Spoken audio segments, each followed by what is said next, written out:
My family laughed when my wife left me for a richer man, so I became the richer man. And now they're begging me to come home. I'm a 33-year-old guy, and if you asked anyone in my family, I was always the loser. That's not even me being dramatic. It's just a fact I've had to swallow since I was old enough to realize that love in my family was conditional.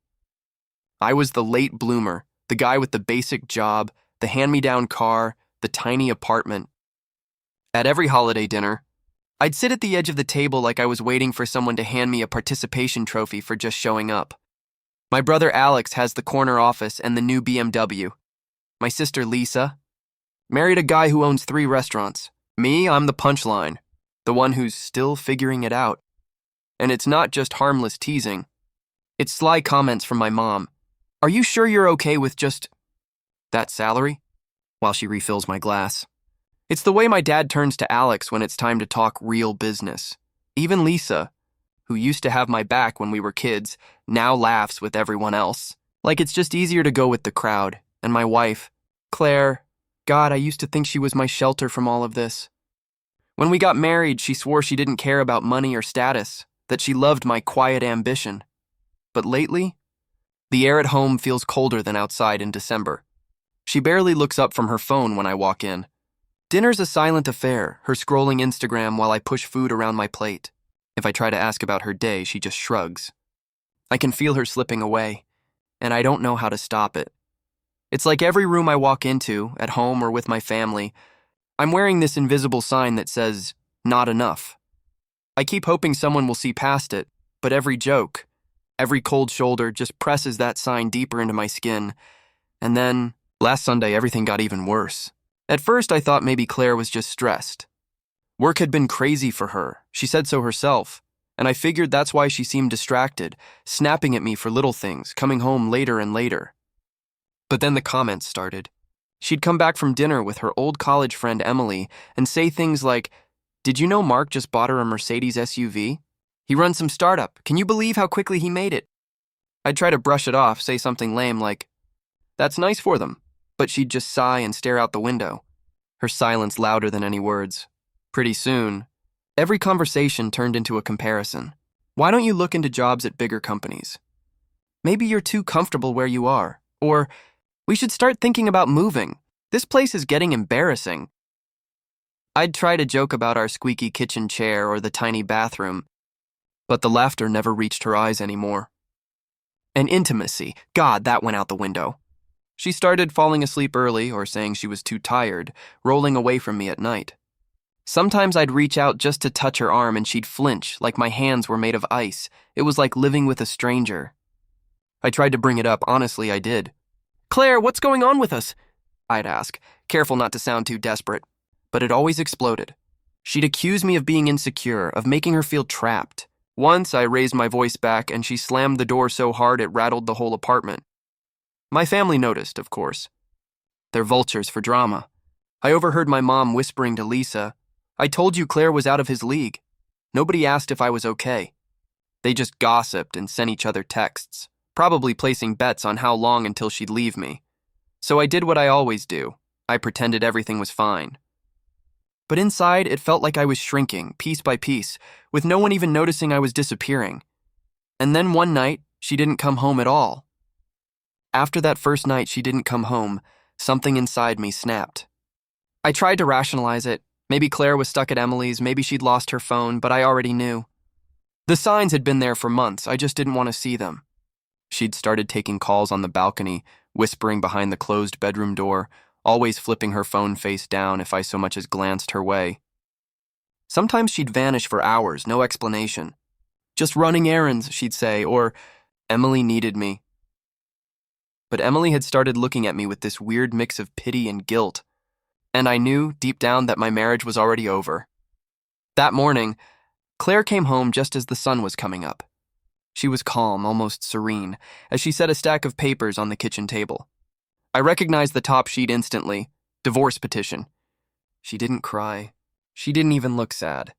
"I'm leaving, Adam," she said quietly, like she was telling me she'd run out of milk. "This just isn't working anymore. I need someone who can give me the life I deserve." It wasn't until later, after the shock had settled in, after I'd stared at those divorce papers for hours, that I learned who she was leaving me for. His name was splashed all over social media, some venture capitalist with a yacht, a penthouse, the whole 9 yards. He was the kind of man my family always said Claire deserved. I felt numb, almost weightless, as if my body might drift out the window if I let go for even a second. But the pain didn't end there. My family group chat blew up that afternoon. Alex posted a meme about upgrading to first class, and Lisa commented with a string of laughing emojis. My mom wrote, "Maybe now you'll finally get your act together." Not a single word of comfort. Not even a question about how I was holding up. I thought betrayal would feel like anger. Instead, it was cold, heavy, like standing outside your own house and realizing no one's going to open the door for you. Not ever again. And just when I thought it couldn't get any worse, my family made it public. You'd think losing your wife would be the worst part, but it wasn't. It was how quickly my family sharpened their knives. They didn't just watch me fall, they handed out front row tickets and popcorn. Word spread through the neighborhood like wildfire. Suddenly, Mrs. Carter from next door was just so sorry to hear, but there was always that twitch at the corner of her mouth, like she was holding back a laugh. At the grocery store, people I barely knew offered pitying smiles. My uncle called to say, "You know, your father always warned you about punching above your weight." My family made sure everyone knew Claire left me for someone more successful, and by the time the weekend rolled around, I was the main attraction at every backyard barbecue in town. The worst of it was the family dinner. I almost didn't go, but Lisa guilted me into it. "We're still family, Adam." The second I walked in, I felt the shift in the air. My brother clapped me on the back and said, "Guess you should have studied harder, huh?" My dad grunted, never looking up from his phone. Then, in the middle of dessert, my mom said, loud enough for everyone to hear, "Honestly, Adam, I would have left you too. You can't expect a woman to wait around for ambition that never shows up." I just sat there, feeling smaller with every word, my hands shaking so badly I nearly dropped my fork. I don't even remember what I ate, just the taste of humiliation burning the back of my throat. I thought about getting up and walking out, just disappearing. For a split second, I almost did. But something, maybe spite, maybe stubbornness, kept me glued to that chair. I left as soon as I could, the laughter from inside chasing me down the driveway. For the first time in my life, I realized I was truly alone. And then, as if the universe wanted to see just how low I could go, everything else started to unravel. After that dinner, it felt like the floor dropped out from under me. The humiliation didn't end with my family. My friends, well, the people I thought were friends, started drifting away. Some were just awkward, not sure what to say. Others stopped answering my calls altogether. The group chats dried up. Even my work performance tanked. I'd stare at spreadsheets for hours, unable to focus, haunted by memories of Claire's cold goodbye and my mother's cutting words. Rent was coming due, and with legal bills piling up from the divorce, I couldn't keep up. One rainy Tuesday, my landlord handed me an eviction notice. Just like that, the little apartment Claire and I once called home was gone. I ended up in a cramped basement rental, musty, with flickering lights and pipes that rattled like bones every time someone upstairs flushed. I'd lie awake at night, listening to the hum of other people's lives, wondering where I'd gone so wrong. Meanwhile, Claire was everywhere online. There she was, sipping champagne on a yacht, laughing in front of a marble fireplace decked out in designer clothes I'd never even heard of. My family didn't just ignore it, they celebrated it. Every photo she posted, my mom and sister would like and leave comments like, "You look so happy," or "Proud of you, girl." Sometimes I'd see them tagged in her posts, beaming at expensive dinners with her new man. Each like was a knife twisting in my gut, but nothing cut deeper than what I overheard one afternoon, stopping by my parents' house to pick up some old boxes. My dad was out back chatting with a neighbor. "Adam, he's dead weight now. Some people just aren't meant to succeed." I stood there frozen, every muscle tensed. For a moment, I thought about walking away, permanently, just disappearing. Would anyone even notice? Would anyone care? That night, I lay awake, staring at the ceiling, wondering if this was all there'd ever be for me. But in that darkness, a stubborn spark refused to die. Somewhere, around 3 a.m, while the pipes in that basement apartment clanged above my head, I realized I couldn't keep living like this. No one was coming to rescue me. Not family, not friends, no cavalry. I kept replaying my father's voice, calling me dead weight, and Claire's face the day she handed me those papers. I'd let everyone's opinions carve me down to nothing, but beneath all that humiliation, I found something stubborn still smoldering, a flicker of rage, and something older too. Hope. I remembered being 12, sitting on my bedroom floor surrounded by scraps of paper and broken electronics, dreaming of building something from nothing. I used to say I'd run my own company one day, create something that mattered, but I'd let that kid disappear somewhere along the way, buried under everyone else's expectations. Screw that. If I was going to be invisible, I'd do it on my own terms. So I started selling everything I could, old watches, my gaming console, anything of value. With the cash, I bought a cheap laptop and signed up for an online business course. I started small, picking up freelance gigs and grunt jobs, cleaning offices at night, running deliveries during the day. 16-hour days became my normal. Every dollar I earned went back into my business plan. There were no aha moments, just a grinding loop of trial, failure, exhaustion. My hands hurt from typing. My back ached from hauling boxes. But every time I thought about quitting, I pictured Claire's new life and my family's smirking faces. I'd hear my dad's words echoing, dead weight, and it would light that stubborn fire again. No one noticed me grinding in the shadows. No applause, no encouragement. Just me, my hunger, and the relentless tick of the clock. I didn't know how long I could keep this up, or if I'd ever make it out, but for the first time in years, I was moving forward, even if it was one painful inch at a time. And then, finally, I caught my first tiny break. The next few months melted together, a blur of sleepless nights, rejected pitches, and quiet failures. I'd work all day, crash for a couple hours, and then drag myself out of bed to start again. Some mornings I'd look in the mirror and barely recognize the guy staring back. Eyes sunken, knuckles raw, always a tension headache pulsing at the edge of my skull. More than once I almost gave up. But then, almost out of nowhere, I landed my first real client. It wasn't glamorous, just a small business owner who needed a website, but when she emailed me, "You saved my business," I nearly cried at my kitchen table. I poured everything I made back into my work. Each little success, a 5-star review, a referral, even a simple thank you, felt like a tiny crack of sunlight breaking through. There were still way more losses than wins, but for the first time, I started to believe I could actually do this. I'd celebrate alone, quietly, with a cheap takeout meal or a walk in the park. No one knew what I was building. Not my family, not Claire, not even my old friends. I didn't want their input, their skepticism, their smirking good lucks. I wanted to show them. Late at night, I'd check their social media from the shadows. Claire's new world was all champagne and caviar, her feed a highlight reel of everything I never was. My family, still posting birthday dinners, vacation photos like I'd never existed at all. Sometimes I'd catch a stray insult or inside joke about me in their comments, but it stung less now. Their voices became background noise, a dull roar fueling the engine of my grind. I worked in silence, one project at a time, letting my progress speak for itself. Every night I promised myself just one more day, just one more inch. And then, right when I thought the world had forgotten me, a door opened I never saw coming. I was sitting on my worn-out couch, staring at another rejection email, when I realized I was about to quit. I'd poured everything into this, worked nights I could barely stay awake for, and still felt like I was digging in the dark. My hands shook as I scrolled through my inbox, each no hitting harder than the last. I even considered deleting everything, shutting down the laptop and letting the world forget I ever existed. Then, out of nowhere, a small client emailed me back. "I think you might want to meet someone," she said. "A friend of mine invests in startups. He's sharp, but he loves ideas like yours." I felt a spark of disbelief, mixed with a gnawing fear that it was too good to be true. But what choice did I have? I agreed. I pitched my idea, hands trembling, heart hammering. And somehow it worked. The investor didn't just like it, he loved it. He wrote a check the same day, offering funding I'd only dreamed of. Within weeks, everything changed.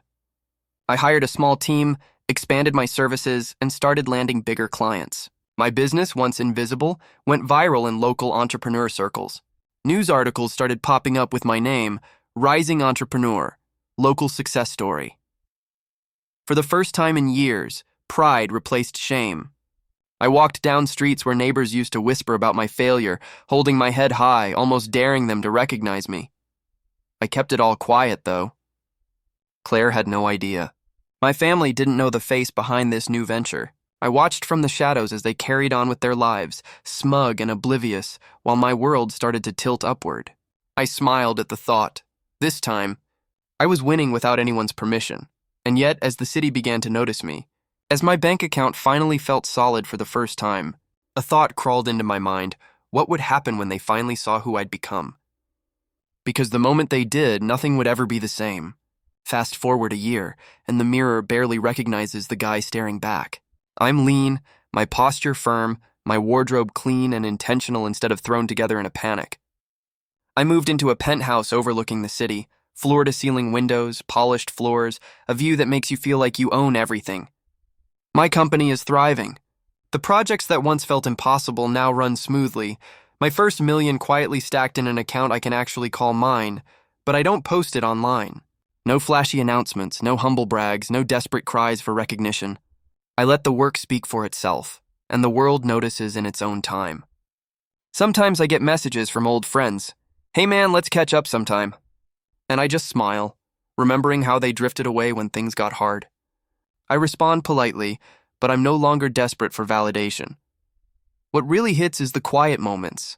Sitting on my balcony at night, city lights flickering below, coffee in hand, thinking about how far I've come. For the first time in my life, I feel peace. That gnawing sense of inadequacy, that constant hum of shame and failure has dulled to a soft echo. But the old wounds? They still ache now and then, like shadows in the corner of a room you can't quite ignore. I make a vow every morning. Never again will I let my family or Claire define my worth. I don't need their approval, their laughs, or even their recognition. I've built my life from the ground up, with nothing but my own grit and determination. And though the city stretches endlessly around me, the quiet satisfaction comes from knowing that the boy who once sat in a dark apartment, humiliated and broken, is gone, replaced by someone stronger, smarter, and unstoppable. But just as I start to feel untouchable, the past quietly creeps back in. I wasn't expecting the call. My phone buzzed late one evening, an unfamiliar number flashing across the screen. It was my mom. Her voice, once sharp and commanding, now trembled. "Adam, and we need help," she said, almost whispering. She told me my father had lost his job, the family's savings were nearly gone, and she'd been diagnosed with a health condition that required expensive treatment. I sat there, stunned. After everything, the jokes, the humiliation, the way they celebrated Claire leaving me, they were suddenly desperate. They acted like the years of scorn had never happened, like I hadn't been the punching bag in every family gathering.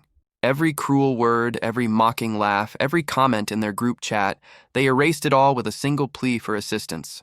And Claire? The world had a cruel sense of irony waiting. Her rich boyfriend dumped her. Someone younger, someone prettier, someone richer, leaving her with nothing but a suitcase of designer clothes and bitter resentment. I saw it online first, a half-hearted post about moving back home, desperate for support. For the first time, her high-life Instagram feed looked fragile, empty. I felt a strange cocktail of emotions: disbelief, satisfaction, and a subtle sense of vindication. This was the moment I'd waited for, not revenge in the traditional sense, but the tables turning on the people who had mocked and abandoned me. I didn't rush to respond. I let the phone sit on the counter, my thumb hovering over the screen. Part of me wanted to let them stew in their new reality, to feel just a fraction of the helplessness they'd caused me. But another part, something I couldn't ignore, recognized the opportunity to assert control, to show them what respect and power looked like on my terms. I leaned back in my chair, the city lights reflecting off the glass walls of my penthouse. I could almost hear their voices from the past laughing at me, and now I had the chance to decide how this story would end. And that's when I started planning the confrontation. I didn't call them to my office. I didn't send a text. I invited them to dinner. An upscale restaurant downtown, polished silverware, soft lighting, the kind of place where every detail screams success. I made the reservation, picked the table by the window, and waited. When they arrived, I could see the flicker of recognition in their eyes. Alex, Lisa, Mom, Dad, even Claire standing there like nothing had changed. They launched into their plea immediately. "We don't know how to manage, Adam. We really need your help." Mom's voice quivered. Dad looked ashamed, though I caught that stubborn glint in his eye. Claire's tone was sweeter, almost pleading. Maybe we could try again, let's talk. I took a deep breath, my hands resting calmly on the table. You laughed at me, I said slowly.